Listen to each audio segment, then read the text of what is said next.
সঠিক পথে যারা চলাফেরা করে না, নিজেকে মুসলিম হিসাবে দাবি করার পর আল্লাহর পথে যারা চলে না, রাসূলের পথে যারা চলে না, ওই ব্যক্তিরা সমাজের মধ্যে সবচেয়ে পথ হারা, সবচেয়ে নিকৃষ্ট ব্যক্তি ঘোষণাকার আল্লাহ। আল্লাহ রাব্বুল আলামিন বলে দিলেন, ওয়া মান ইয়াকফুর বিল্লাহি ওয়া মালাইকাতিহি ওয়া কুতুবিহি ওয়া রুসুলিহি ওয়াল ইয়াউমিল আখির ফাকাদ দাল্লা দালালাম বাঈদা। আল্লাহ রাব্বুল আলামিন সূরা নিসার 36 নম্বর আয়াতে জানিয়ে দিলেন, আল্লাহ বলেন যে ব্যক্তি আল্লাহ তার ফেরেশতাগণ তার কিতাব সমূহ তার রাসূল এবং আখিরাতকে প্রত্যাখ্যান করলো, সে তো ভীষণভাবে পথভ্রষ্ট হয়ে গেল। আল্লাহ রাব্বুল আলামিন বললেন যে ব্যক্তি আমাকে বিশ্বাস করলো না, আমার উপর ঈমান আনলো না এবং আমার কিতাবের প্রতি বিশ্বাস করলো না, কিতাবের উপর ঈমান আনলো না, পরকালের প্রতি বিশ্বাস আনলো না, কিয়ামতের ময়দানে তাকে যে হাজির হতে হবে, কিয়ামতের ময়দানে আল্লাহর দরবারে উঠতে হবে, এই কথা তারা বিশ্বাস করলো না, ফেরেশতাগণের প্রতি বিশ্বাস করলো না, আল্লাহর প্রতি বিশ্বাস করলো না এবং তার যে মৃত্যু হবে, মৃত্যুর পর যে আল্লাহ রাব্বুল আলামিন পুনরায় তাকে জীবিত করবে, কিয়ামতের ময়দানে উঠে আল্লাহর কাছে হাজির হতে হবে, আল্লাহর দরবারে হিসাব নিকাশ দিতে হবে, এই কথাটা যারা দুনিয়াতে বিশ্বাস করলো না, আল্লাহ বলেন ওই ব্যক্তির মতো হতভাগা দুনিয়াতে আর কেউ রইল না।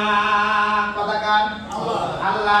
তাহলে আমরা যদি আমরা যদি বিশ্বাস করে থাকি, আল্লাহর প্রতি যদি বিশ্বাস করে থাকি, রাসূলের প্রতি যদি বিশ্বাস করে থাকি, কিতাবের প্রতি যদি বিশ্বাস করে থাকি, ফেরেশতাদের প্রতি যদি বিশ্বাস করে থাকি, কিয়ামতের ময়দানে আল্লাহর দরবারে হাজির হতে হবে, কিয়ামতের ময়দানে ওরা আল্লাহর দরবারে আল্লাহর কাছে জবাব দিতে হবে, দুনিয়াতে কি করলাম এটা জবাব দিতে হবে কিয়ামতের ময়দানে। এই জবাব যদি দিতে না পারে, বলেন ওই ব্যক্তির স্থান জান্নাতে হবে না জাহান্নামে হবে? জাহান্নামে হবে। তাহলে আল্লাহ রাব্বুল আলামিন আপনাকে আমাকে একটি হায়াত দিয়েছেন, যার নাম ধরেন 500 টাকার নোট। গততে আলোচনা করা হয়েছিল, আপনি আমি সমাজের মধ্যে ইমানদার হিসেবে দাবি করতেছি, সমাজের মধ্যে মুসলমান হিসেবে দাবি করতেছি। এখন দেখা যাক আমরা জাল মুসলমান না সঠিক মুসলমান, দেখা যাক পরীক্ষা করে দেখা যাক আমরা সঠিক মুসলমান না জাল মুসলমান, দেখা যাক আমরা আমাদের জীবনটাকে, আমাদের হায়াতটাকে আল্লাহর পক্ষে কাজে লাগাইতেছি না শয়তানের পক্ষে কাজে লাগাইতেছি, আল্লাহ রাসূলের পক্ষে চলতেছি না আল্লাহ রাসূলের বিরুদ্ধে চলতেছি। তাহলে এই জীবন, এই হায়াতটা হলো আমাদের একটা 500 টাকা নোটের মতন। এখন আপনি আমি একটা 500 টাকার নোট নিয়ে বাজারের মধ্যে চলে গেলাম বাজার করার জন্য। সব কিছু বাজার করার পর যখন দোকানদারকে 500 টাকার নোটটা আমরা দিয়ে দিলাম, 500 টাকার নোট পাওয়ার পরে দোকানদার বলল, ভাই এই 500 টাকার নোটটা জাল, এই জাল নোট চলবে না। তাহলে জাল নোট যদি না চলে, তাহলে যত কিছু খরচ করেছে সব খরচ আবার ফেরত দিতে হবে না? হবে না? সমস্ত খরচগুলো ফেরত দেওয়ার পরে এই জাল নোট চললো না। তাহলে চিন্তা করেন, দুনিয়াতে যতদিন পর্যন্ত বেঁচে থাকবো, আল্লাহ রাব্বুল আলামিন আমাদের হায়াত যদি 70, 60, 80 বছর পর্যন্ত দিয়ে থাকে, এটা একটা 500 টাকার নোটের মতন।